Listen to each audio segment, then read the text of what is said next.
यशोमती मैया के नंद लाला।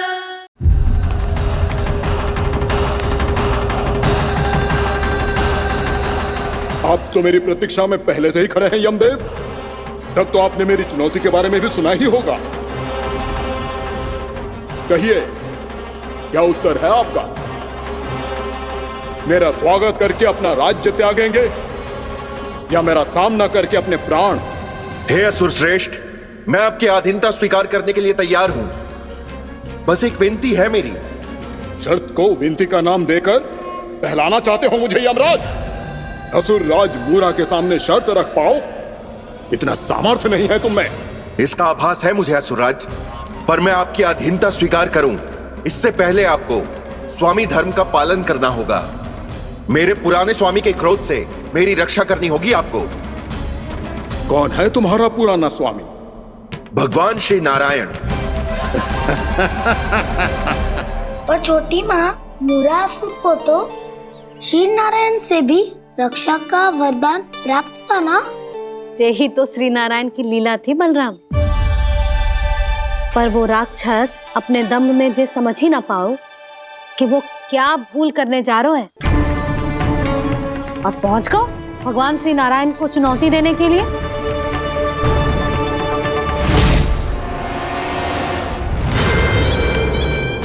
वहीं ठहर जाओ असुर राज मूरा।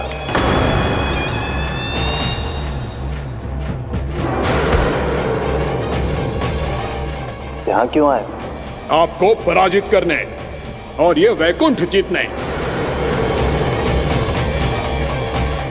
ताकि मैं यमलोक का स्वामी बन सकूं।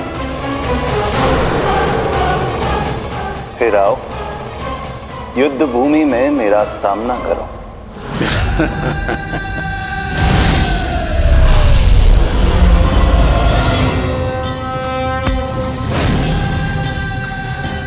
ये नहीं जानते कि इनसे ना हारने का वरदान तो मैं पहले ही प्राप्त कर चुका हूं। इसलिए युद्ध ठीक से आरंभ हो पाए उससे पहले ही इन्हें जीत लूंगा मैं।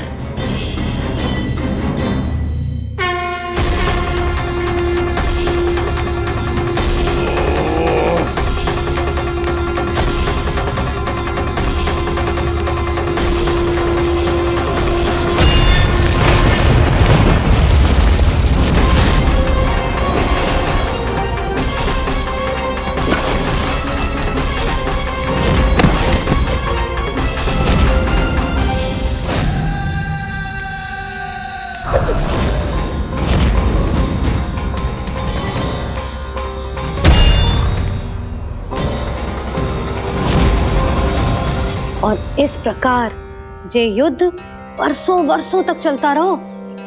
दोनों योद्धा पूरे ब्रह्मांड में अनेक अस्त्रों शस्त्रों के साथ युद्ध करते रहे।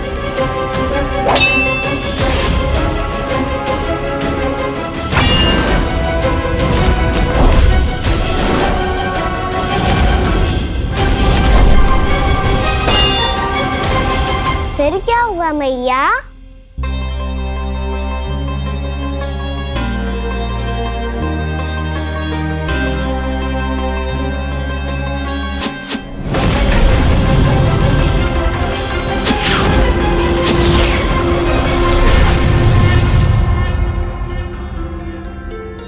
उस युद्ध को कभी समाप्त हुआ हो, पर कैसे?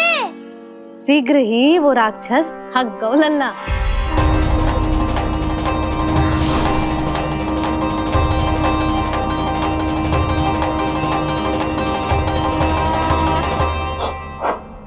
खड़े खड़े देख क्या रहे हैं नारायण? आक्रमण कीजिए, वध कर दीजिए मेरा।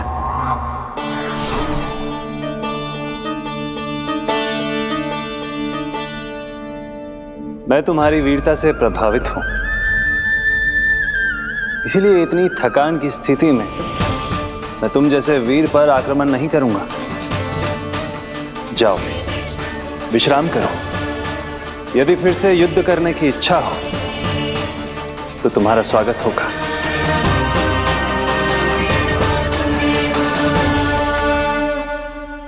जे कह के श्री नारायण बद्रिका आश्रम चले गए। और वहां हिमवत नाम की एक कंदरा में ध्यान लगा के बैठ गए। उधर वो राक्षस विश्राम करने लगो। अनेकों दिन बीत गए और अब वो राक्षस मूरा फिर से स्वस्थ होके बलवान हो गया था। उसने अपनी सारी शक्ति फिर से प्राप्त कर ली थी। श्री नारायण ने उस पर दया करी थी, पर वो फिर से श्री नारायण को छलने को तैयार होगा।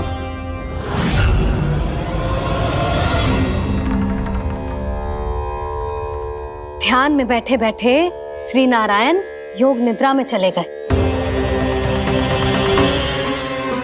पर दुष्ट मूरा इसी अवसर का लाभ उठा के उनकी कंदरा में घुस आयो ताकि वो सोते हुए श्री नारायण पे आक्रमण कर सके।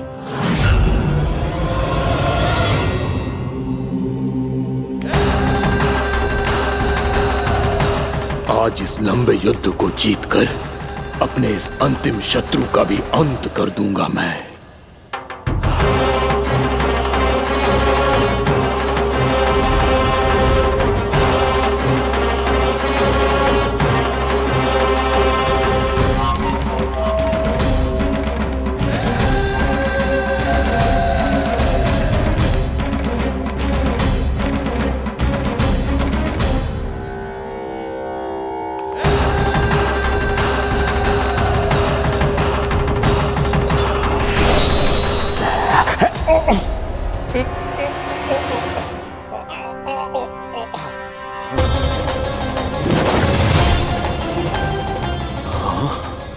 दुष्ट राक्षस,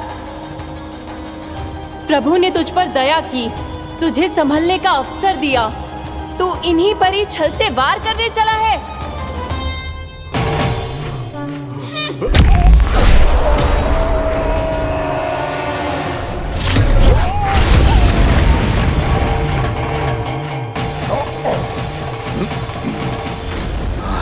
मैं अजय हूँ, मुझे कोई पराजित नहीं कर सकता। ब्रह्मा का वरदान है मुझे।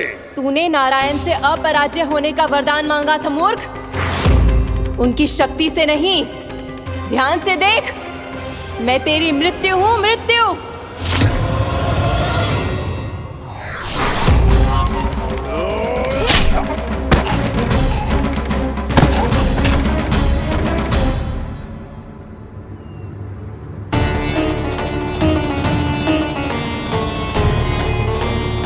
वो देवी कौन थी छोटी माँ? और कौन बलराम, वही तो थी देवी एकादशी।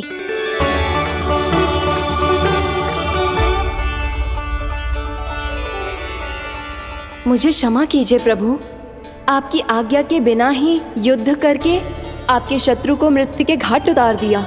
क्षमा नहीं, आपकी तो प्रशंसा होनी चाहिए देवी।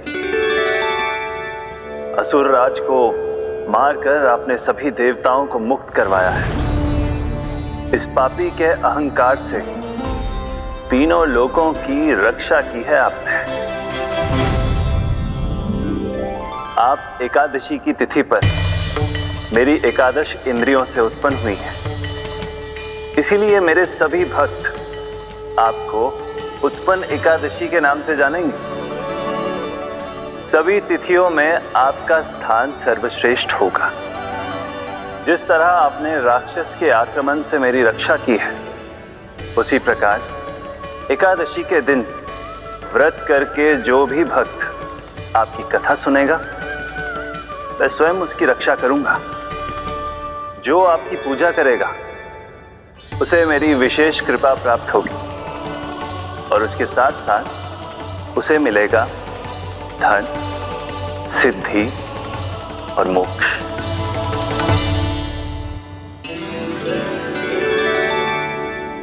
इसीलिए आज के दिन व्रत रखने का बहुत अधिक महत्व होता है।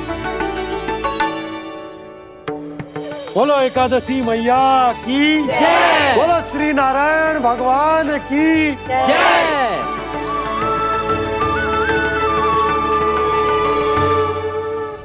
प्रभु की कृपा से एकादशी का महत्व भी पता चल गो और मेरा व्रत भी सफल हो गो। अब भी नहीं भूला रहा द्वादशी का व्रत पूरी तरह तभी सफल होता है जब द्वादशी के दिन उसे पूरा किया जाता है।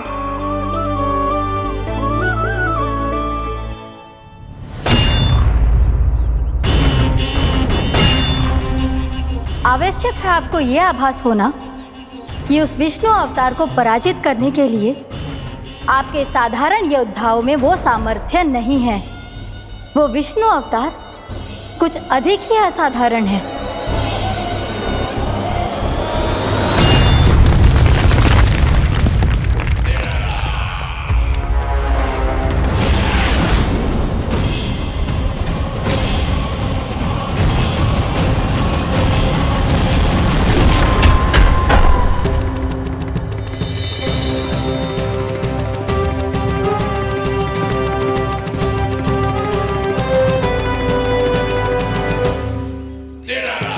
अब मैं दिखाऊंगा उस विष्णु अवतार को असाधारण शत्रु क्या होता है।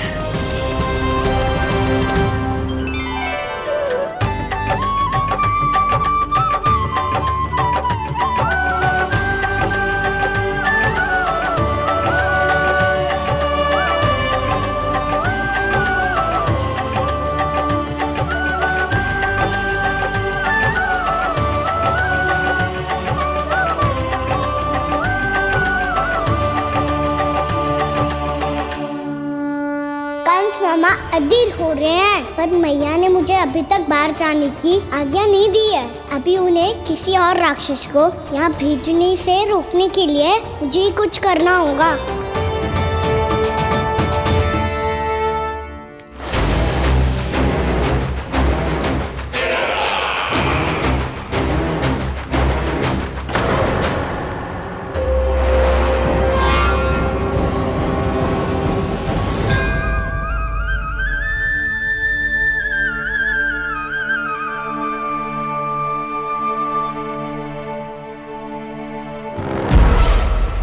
कौन हो तुम?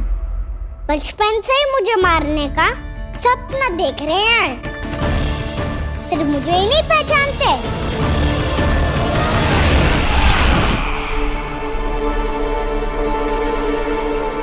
बचपन से विष्णु अवतार। कोई गाना बुलाता है तो कोई मुरलीधर पुकारता है, कोई माखन चोर कहता है, कोई कहता है चिच्चोर। पर विष्णु अवतार इस नाम से तो बस आप ही मुझे बुलाते हो मामा जी। इतना साहस, ये तो यहाँ आ गया है।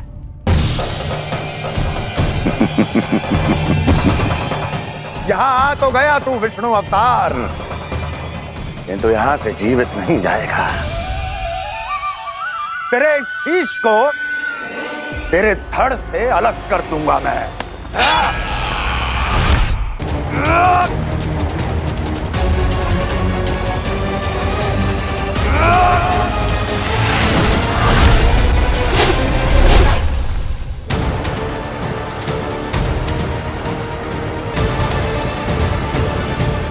वहाँ कहाँ देख रहे हो मामा जी?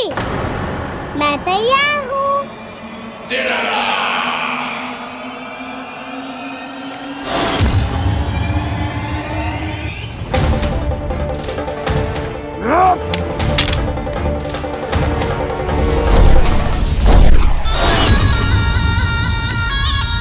मामा जी, आप सदैव इसी तरह क्रोध में रहते हो क्या?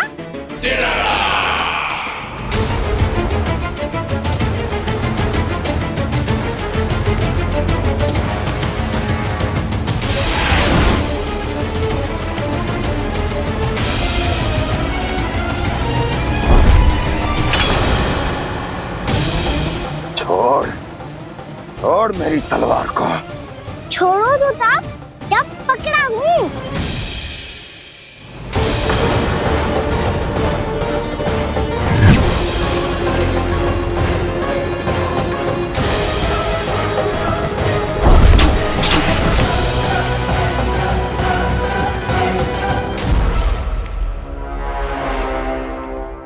मामा जी,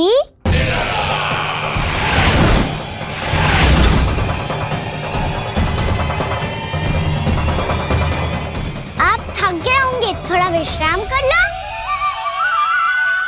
आपका तो पता नहीं, मैं अवश्य से थक गया हूँ।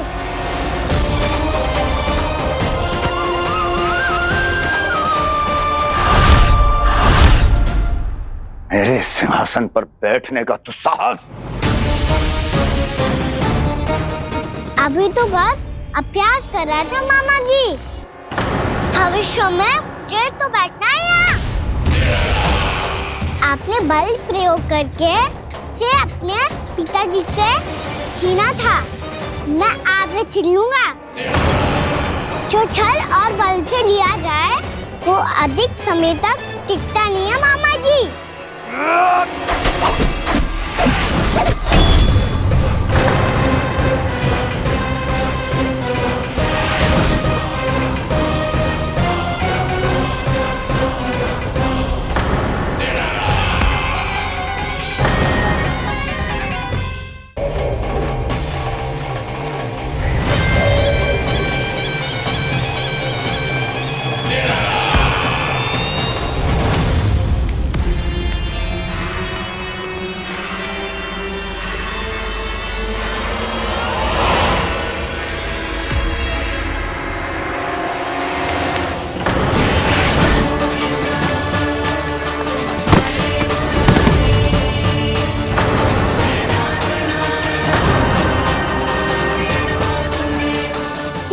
आपको ये सिंहासन छोड़ना होगा।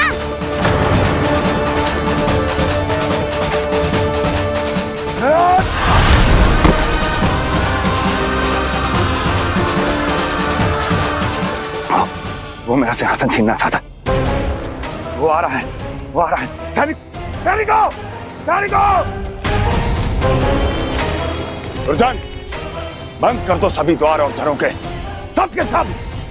इसकी हर संभावना पर इतना कड़ा पहरा बिठा दो कि ना तो कोई महल के भीतर आ सके, ना कोई बाहर जा सके। मुझे महल की चप्पे चप्पे की सूचना चाहिए। जाओ।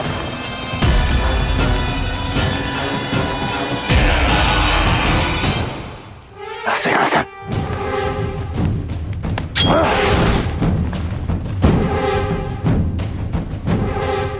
अब आ, दुष्ट मायावी, ए छलिया विष्णु अवतार, मैं कंस तेरी प्रतीक्षा कर रहा हूँ।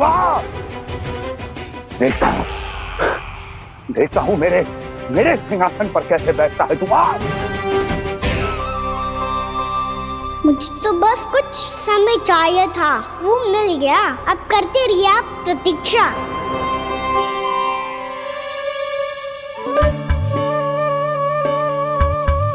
जी अपने आप से बातें क्यों कर रहे हैं जी?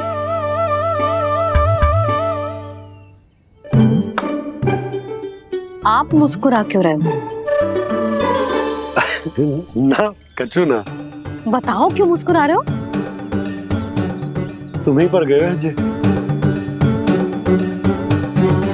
जब तुम व्रत करती हो तो तुम भी ऐसा ही करती हो। इसी प्रकार भूख अधिक लगने पर अपना ध्यान भटकाने के लिए स्वयं से ही बड़बड़ाती रहती। होगा। आपको तो बस मेरा उपहास उड़ाने के लिए बहाना चाहिए।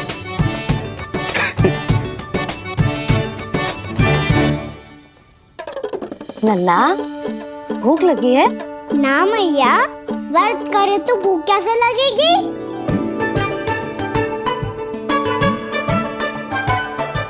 यदि लगी हो तो छोटे बालकों को थोड़ी बहुत भूल चूक क्षमा होती है। कछु ना तो फल तो तू खा ही सकते है। अब तो पूरे नियम और विधि विधान से व्रत तोड़ूंगा। कल द्वादशी के सुबह मुहूर्त के अनुसार। ठीक।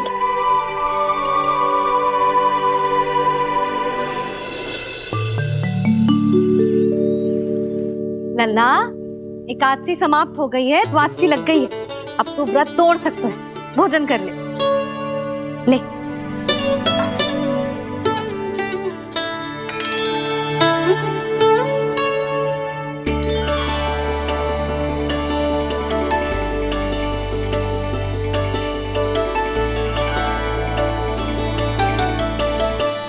आज तो कार्य कर लीजिएगा। मैं ना चाहती कि सब गांव वाले फिर से आपका उपहास उड़ाएं।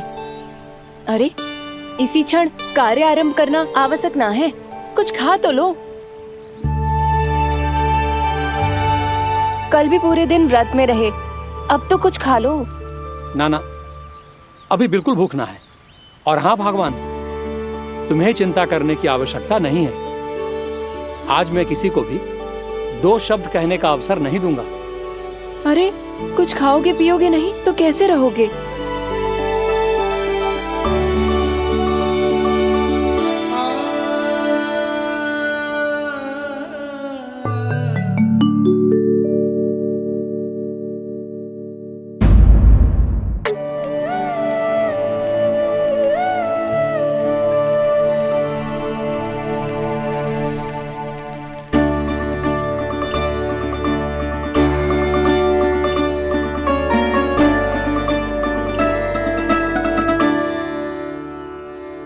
बस लल्ला बस, रो मत।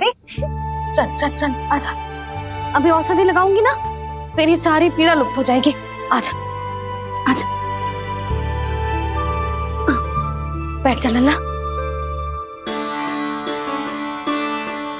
अभी आई मैं। हाँ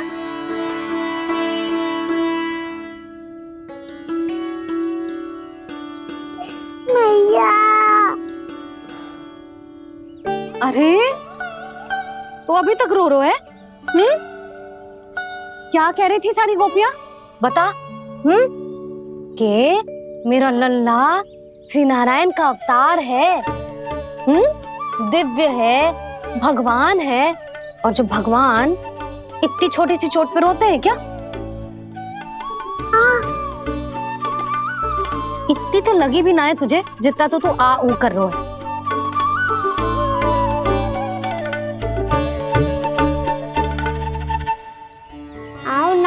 करूंगो। आप ऐसा दुलार थोड़ी करोगी। ओहो, वृंदावन का गौपालक जो इतनी छोटी सी चोट पे रोता है ना? गोप बालकों का मुखिया इतनी छोटी सी चोट पे रोता है? मेरा लल्ला तो सबसे शक्तिशाली है। इतनी छोटी सी चोट तो क्या बड़े बड़े राक्षसों से भी ना घबराता है। हाँ, एक बार में सबको समाप्त कर देता है कि ना? हाँ भैया, यदि कोई राक्षस वृंदावन की ओर टेढ़ी दृष्टि करके आएगा तो सबसे पहले कान्हा को सुरक्षा में खड़ा पाएगा, फिर चाहे जो पाल बन के आए या बगुला बन के।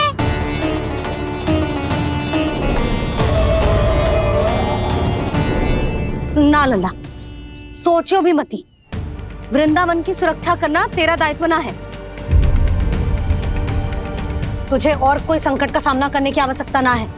अभी तो मेरी पीड़िता का हरण कर रही थी, अचानक से क्या हो गया मैया को? कोई आवश्यकता ना है तुझे ऐसे संकटों का सामना करने की। आने दे आज तेरे बाबा को, सीधा सीधा बोल दूंगी। बहुत हो गए उनके तर्क वितर्क। मेरा फूल सा लल्ला वन में अकेले गौचारण के लिए ना जाए को। आज बगुले ने निकल लियो, कल कछु और हो जाए तो? नारायण ना करे, कहीं कछु ऊंच नीच तुझे कछु हो जाए तो? मैं तो जीते जी मर जाऊंगी।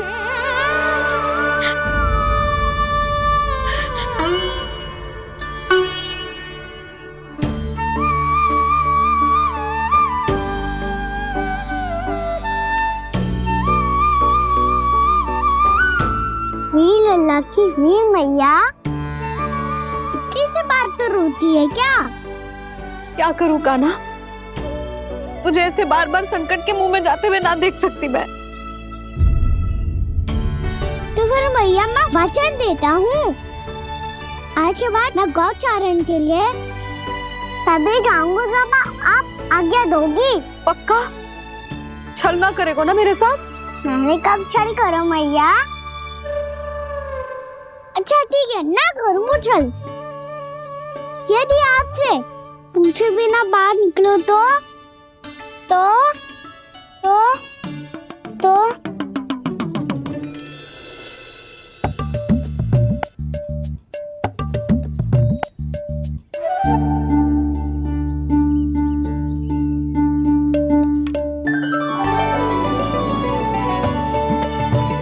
ये रही आपकी छड़ी और ये रही मेरी पीठ। चेक देना तापर तोड़।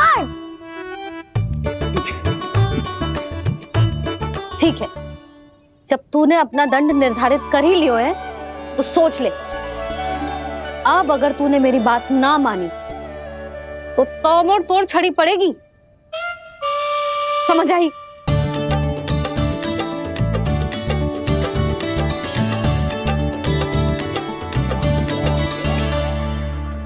अच्छा ही है कि कान्हा कुछ दिन घर ही रहे। आज वन में जो हुआ है अवश्य कंस ने ही करवाए हुए वो सब।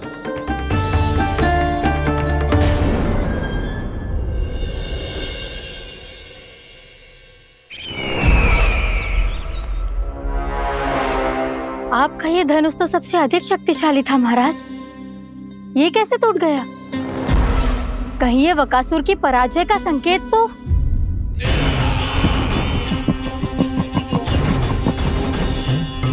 प्राप्ति, लगता है तुम्हें शुभ समाचार मिला नहीं। उस बकासुर ने उस विष्णु अवतार को जीवित ही निगल लिया है। अरे अब तक तो उस नन्हे से बालक को पचा भी चुका होगा वो।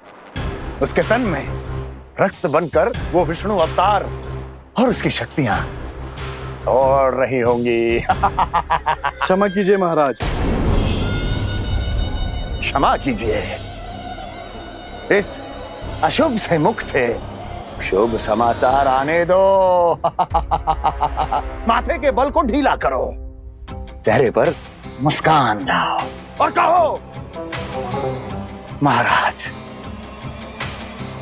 वृंदावन में मातम फैल चुका है। मैं ऐसा ही करता महाराज, यदि सूचना सत्य होती तो।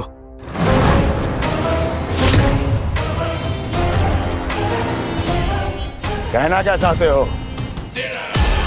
एक क्षण में सूचना उगलो, अन्यथा मेरा योद्धा बकासुर विष्णु अवतार की तरह तुम्हें भी जीवित निकल जाएगा। आने दो।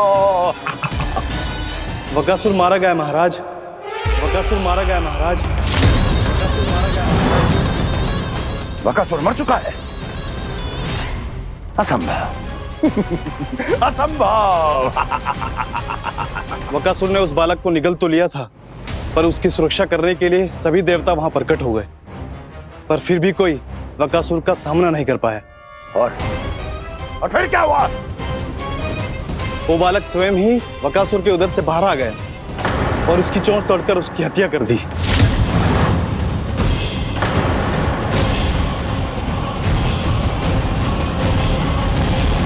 वन में बकासुर की चोंच टूट गई और यहाँ आपका ये धनुष।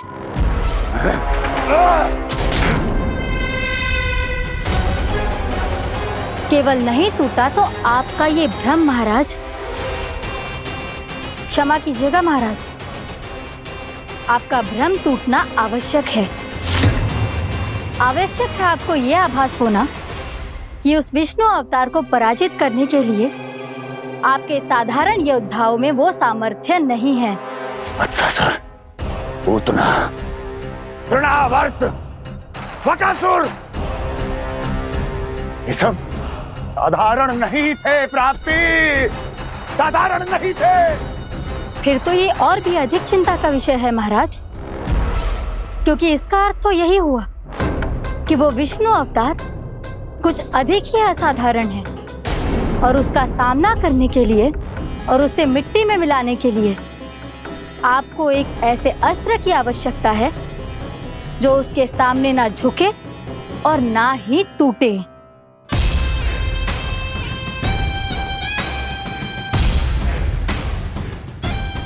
तो फिर मैं ऐसा ही अस्त्र ढूंढूंगा, चाहे आकाश पाताल एक क्यों ना करना पड़े मुझे। 10 दिशाएं 14 भुवन क्यों ना नापने पड़े मुझे, मैं उस असतर को अवश्य ढूंढ निकालूंगा जो उस विष्णु अवतार के प्राणों की डोरी इस धनुष की तरह तोड़ सके।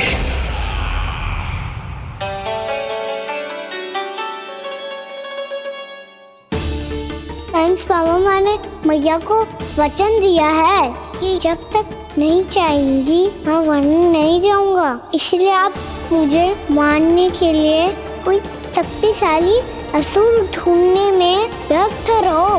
कुछ दिन तब तक मैं व्यस्त रहूंगा अपनी मैया की सेवा करने में।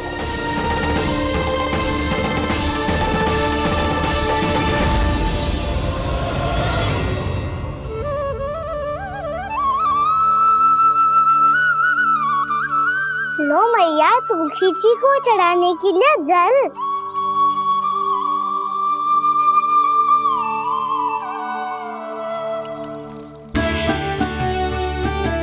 लो मैया, और आटा।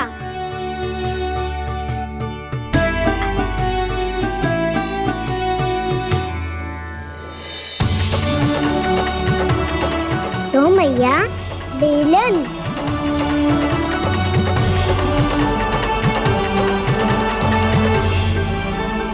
ले तनिक खा ले। ओ मैया, भूख ना लगी है। बिना भूख के खाने से क्या लाभ?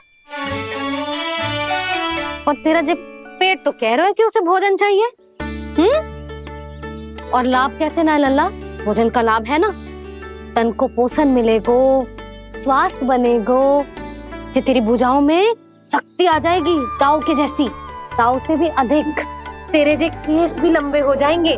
सच्ची मैया? सच्ची। माप के देख लियो नित्य दिन। तनिक खा।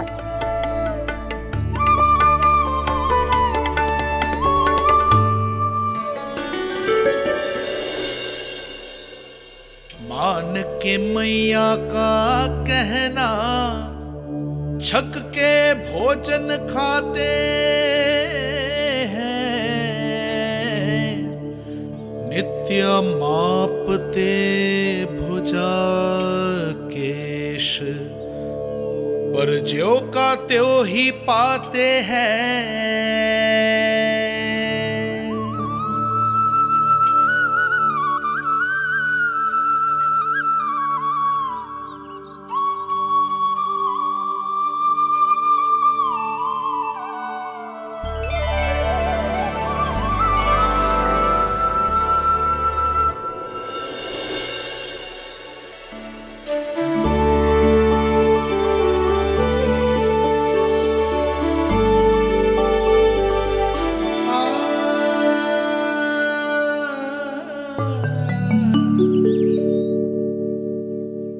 ले लल्ला, फल खा ले। ना, मुझे ना खाने फल वल। क्यों? लंबे केस और शक्तिशाली भुजाएं ना चाहिए? व्यर्थ है ये सब। पिछले 10 दिनों से देख रहा हूँ, ना केस लंबे हुए हैं, ना भुजाएं शक्तिशाली बनी है। 10 दिन में कछु ना होने वाला। 10 सप्ताह ऐसे खाएगो ना, तब जाके कछु बदलाव दिखेगो। समझ आई? चल अब खा ले। वैसे भी मुझे बहुत सारी तैयारियां करनी है आज। इसीलिए भैया, एकादशी के व्रत के लिए लल्ला। सुनो जी, सारी सामग्री आ गई? हाँ, तुमने जो कही थी सब ले आए हूँ।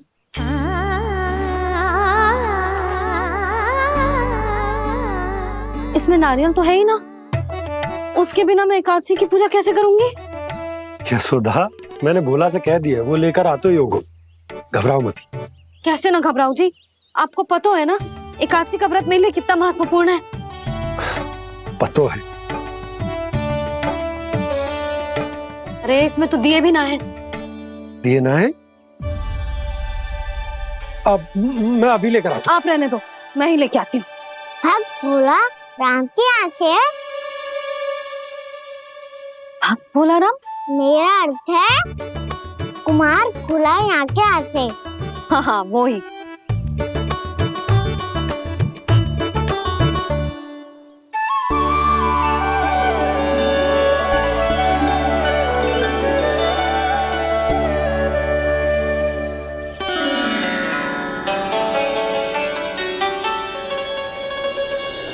श्रीहरि, श्रीहरि, मेरे श्रीहरि।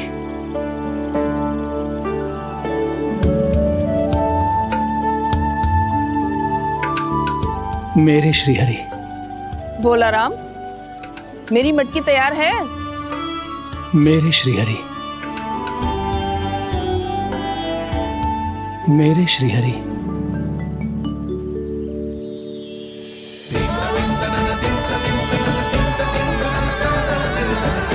भोला राम,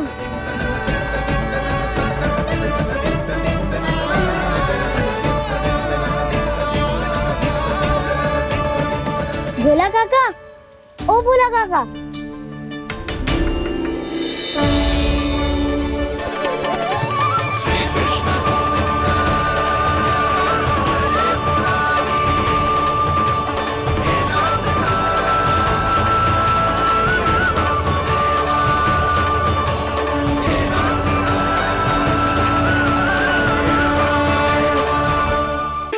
श्रीहरि प्रसन्न हो गए।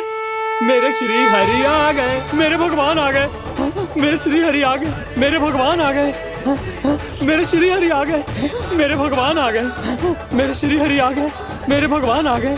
मेरे भगवान आ गए, मेरे घर मेरे भगवान आ गए।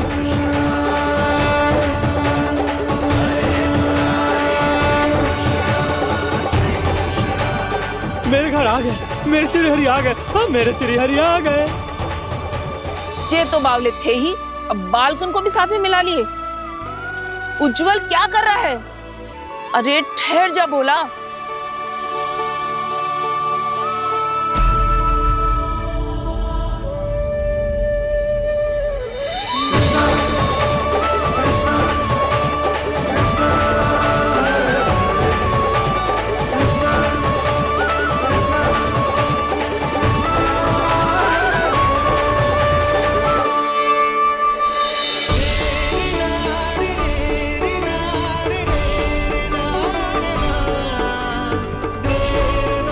प्रेम से बुलाओ, आएंगे हरी भी।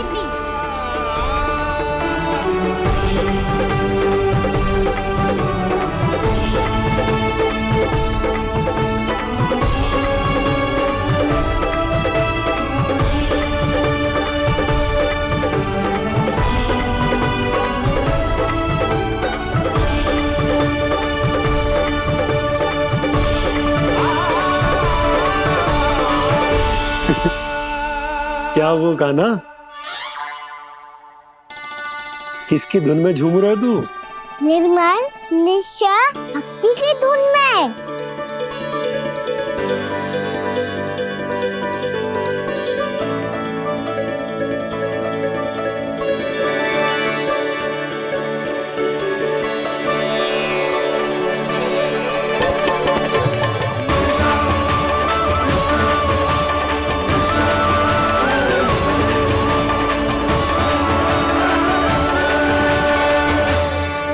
अरे क्या हो गया इन्हें?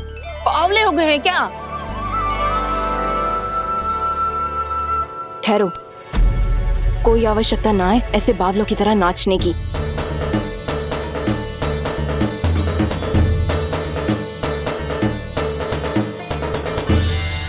बावले ना है मौसी, भक्ति में रम गए। बस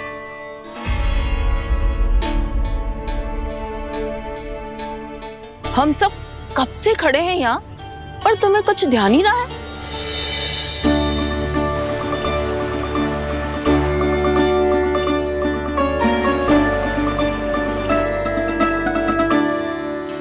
नाच गाने में ऐसे मगन हुए कि हमें देखा भी ना।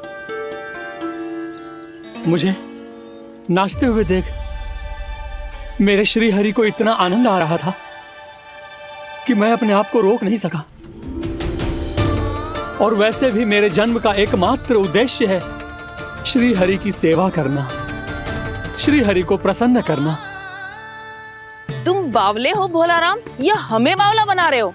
श्री हरि और तुम्हें देख रहे हैं? हाँ, अभी वो यहीं थे, देख रहे थे। भोला काका, आपने भी ना अति कर दी। अब हमें भी बताओ तनी, कहाँ थे श्री हरि?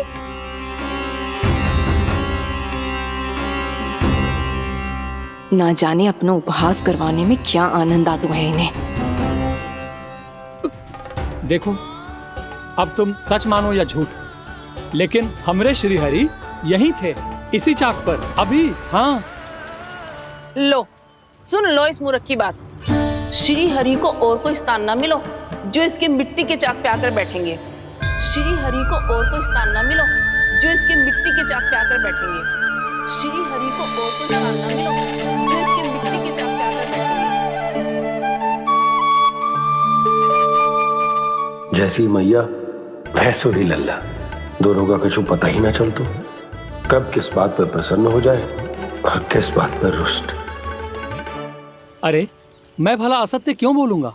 अभी अभी यही थे श्रीहरि। हाँ,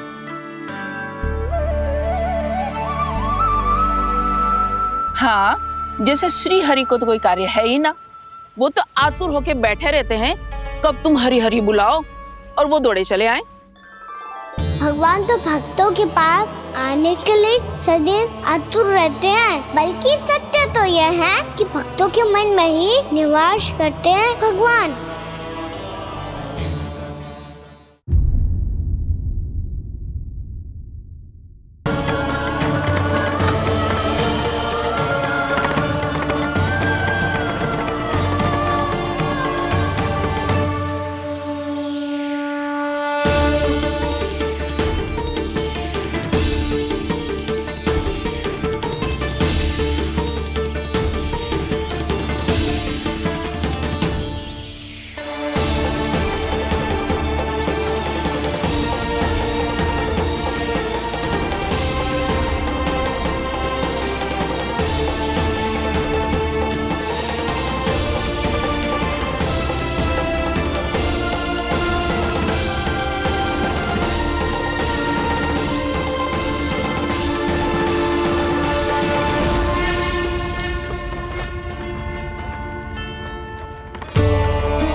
मैया तो अभी भी भावुक है, बाकी सब भी भावुक होंगे, मुझे ही कुछ करना होगा।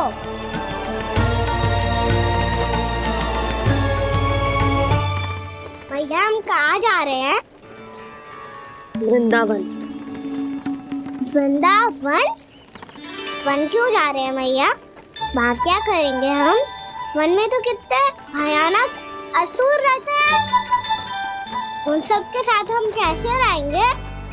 कहीं हमें वो खा गए तो? वृंदावन कोई वन ना है लल्ला, वन से घिरा हुआ एक स्थान है। तब तो उसे वृंदा धाम या तो उसे वृंदा स्थल कहना चाहिए। कितना सयाना है मेरा लल्ला। वृंदावन हो या स्थल, आपके चरण पड़ेंगे प्रभु तो अपने आप धाम बन जाएगा वो।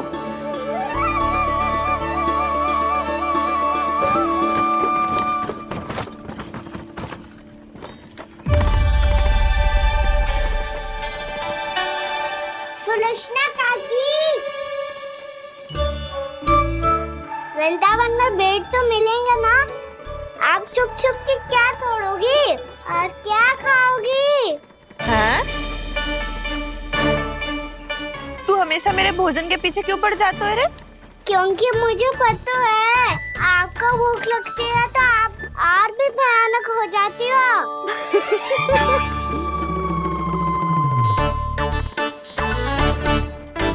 सावित्री, कस्तूरी, वृंदावन है।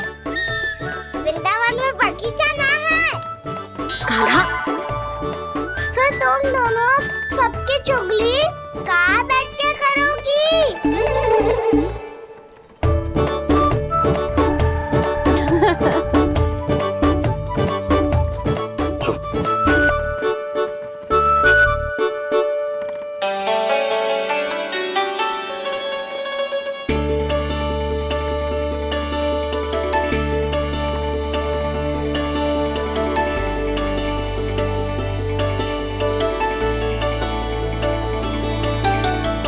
बस कुछ ही समय में हम वहां पहुंच जाएंगे।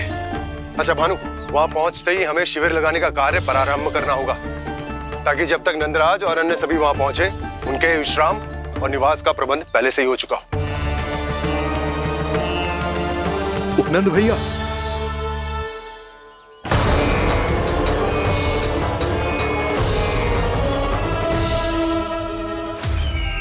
तुम सत्य कह रहे हो ना दुर्जन? पूरी तरह जांच पड़ताल कर ली है ना तुमने? नंद ने अपने परिवार और समस्त गोकुल वासियों के साथ आज गोकुल छोड़ दिया है।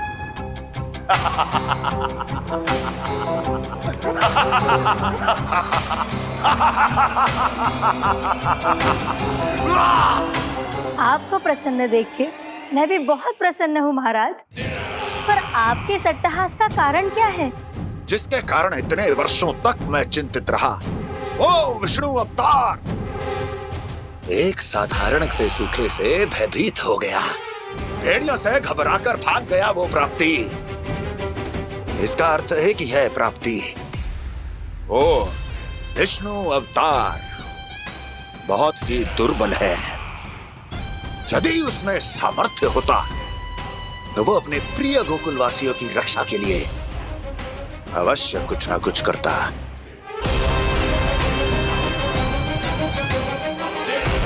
कहीं मैंने उस साधारण से बालक को अवतार होने के कारण कुछ अधिक महत्व तो नहीं दे दिया।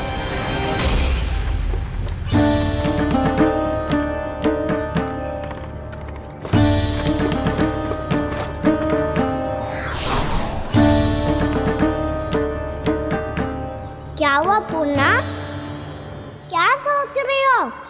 प्रभु, केवल जे सूखा ही गोकुल के छोड़ के जाने का कारण ना हो सकता है, अवश्य ही कोई और कारण भी है। अनेक कारण है पूर्णा, और कंस उसमें से एक कारण है।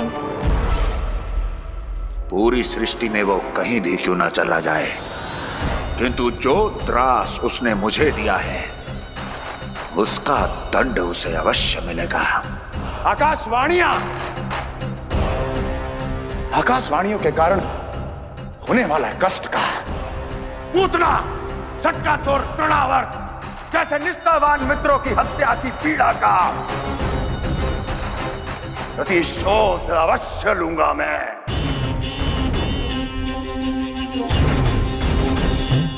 दुर्जन,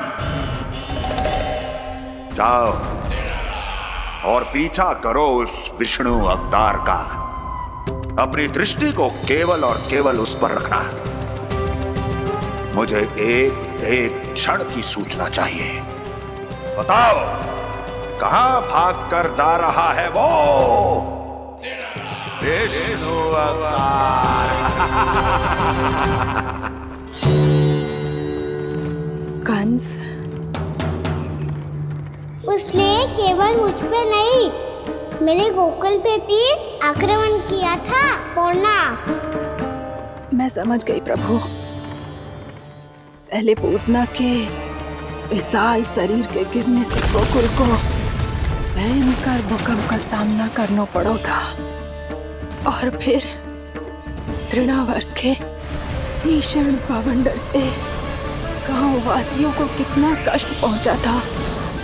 प्रभु, इसका अर्थ ये है कि गोकुल इसलिए सुरक्षित बचा रहा क्योंकि वहां आप थे।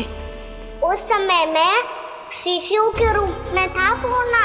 कंस के आक्रमणकारियों को रोकने के लिए मैं जाकर भी घर से बाहर नहीं निकल सकता था, और इस बार उन दुष्टों को अपने गांव के भीतर अपने वृंदावन में प्रवेश भी ना करने दूंगा मैं।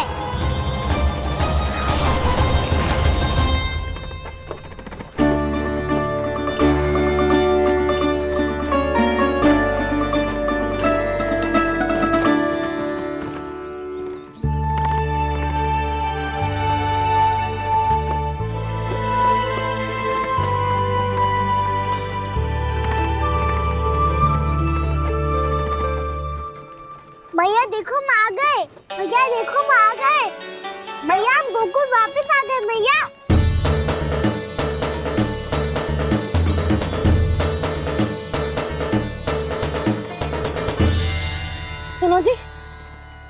फिर से गोकुल आ गए क्या?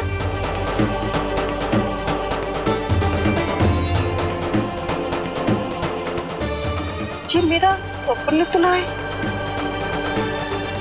ना, हम तो उसी मार्ग पर जा रहे हैं जो उपनंद भैया ने बताया था। ये तो बिल्कुल गोकुल के द्वार जैसा ही है। कहीं हम पथ भटक कर वापस तो नहीं आ गए?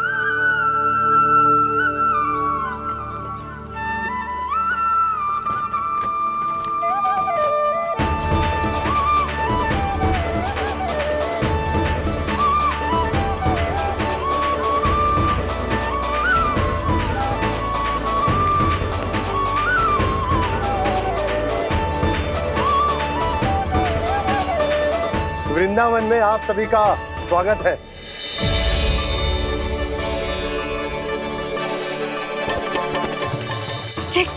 ये कैसे संभव हुआ भैया? आपने इतनी शीघ्र गोकुल जैसा द्वार कैसे बनाती हो? केवल द्वार ही नहीं बहू, देखो पूरा का पूरा गांव ही गोकुल जैसा है।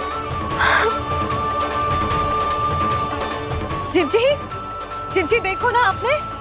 हाँ, ये तो चमत्कार हो गया।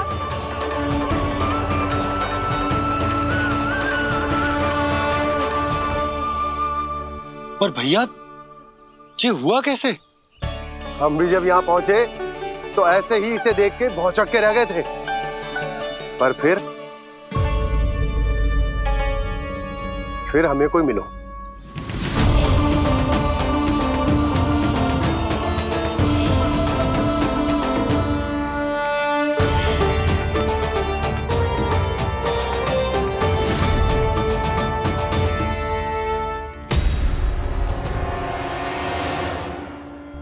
प्रणाम। ये आपने बनाया? ये तो एकदम हमारे गोकुल के मुख्य द्वार जैसा है। श्री नारायण की यही इच्छा थी। वो चाहते थे कि गोकुल वासियों को वही सुख सुविधा मिले जिसे गोकुल में छोड़कर उन्हें यहाँ आना पड़ रहा है। लेकिन कल ही तो मैं यहाँ आकर गया हूँ और तब तो ये सारी भूमि रिक्त थी। इतना सब कुछ आपने इतना शीघ्र कैसे बना दियो?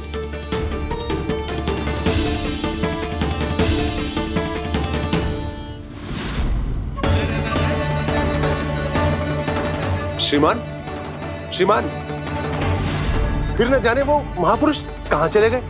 हमने बहुत ढूंढो भी उन्हें, लेकिन वो मिले नहीं।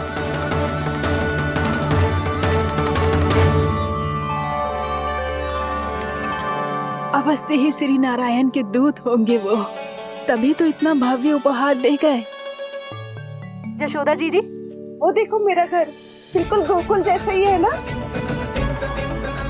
भाभी वो देखो मेरा घर बिल्कुल गोकुल जैसा है ना।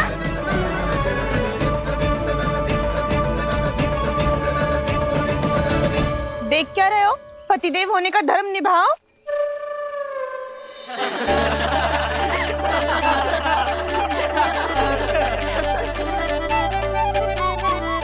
चल लल्ला, यशोदा तुम कहाँ चली? अपना घर देखने चल।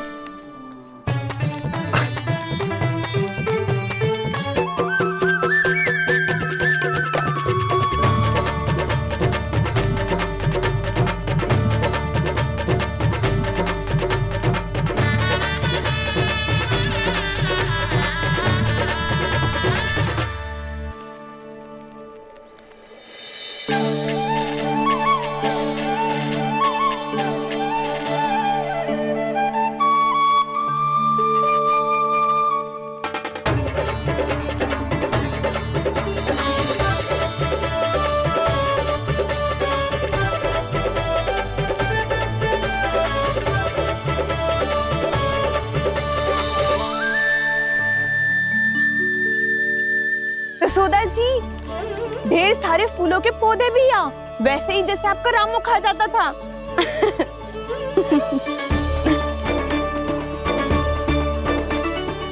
जिज्जी, जे रहो आपका घर। इस घर जे की अगला घर मेरो है।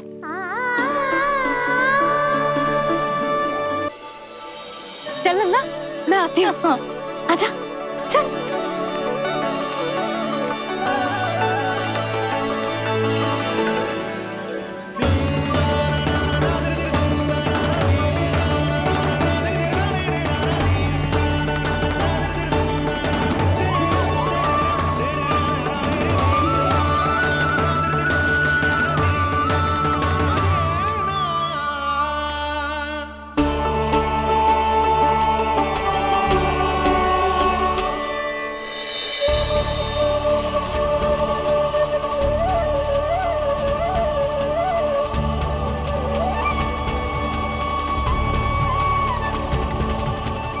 नंद भवन लिखी हुई शिला ये यहाँ कहाँ से आई?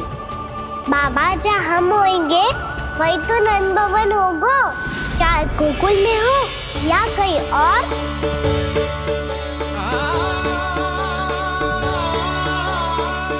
आपने अपना वचन पूरा कर दिया। मैंने कछु ना किया है सुधा, ये सब तो श्री नारायण की कृपा है।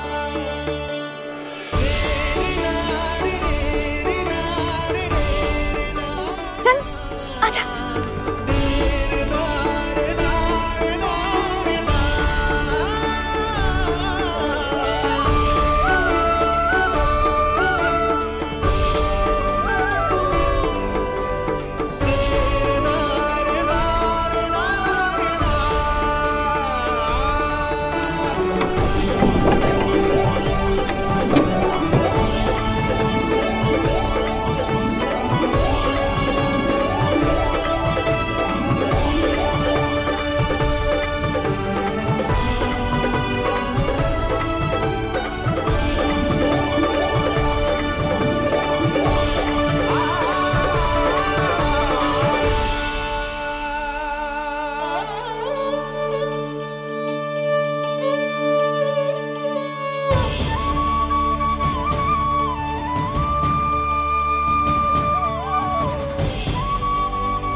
देख लल्ला, ये तो वैसी ही चित्र है जैसे मैंने अपनी दीवारों पे बनाई थी, और ये भी वैसे ही अधूरी है। तब तो मैया हमें इन चित्रों को पूरा करना चाहिए।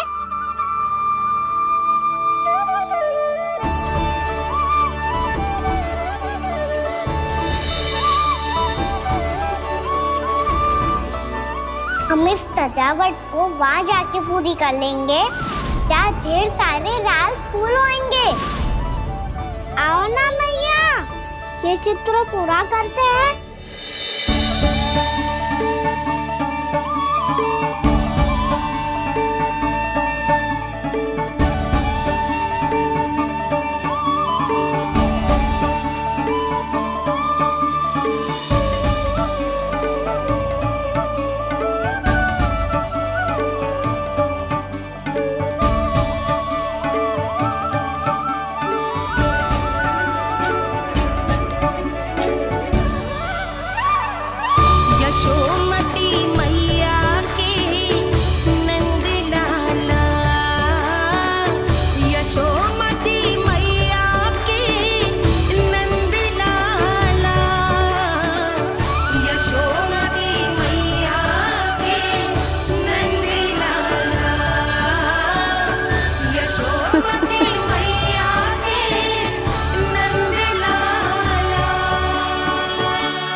लल्ला, ये देख, वैसो ही उखल है।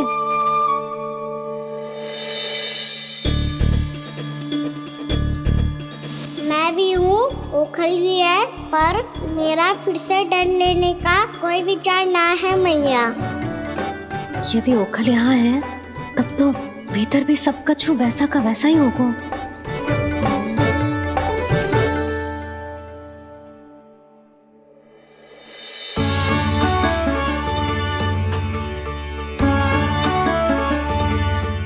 वही पलंग, वही बिछौना, सब कुछ तो वैसा ही है।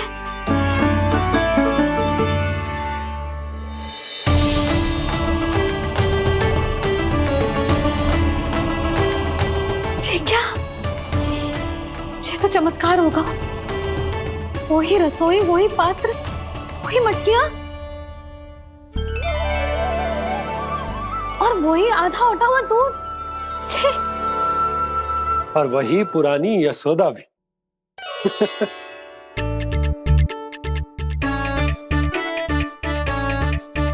फिर से की करने लगे दोनों।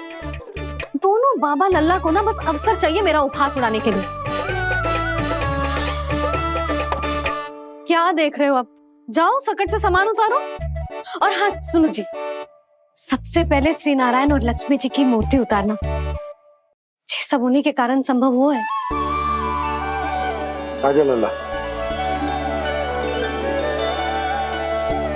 इससे पहले कि जो मूर्ति लेके आए, मैं पूजा घर व्यवस्थित कर देती हूँ।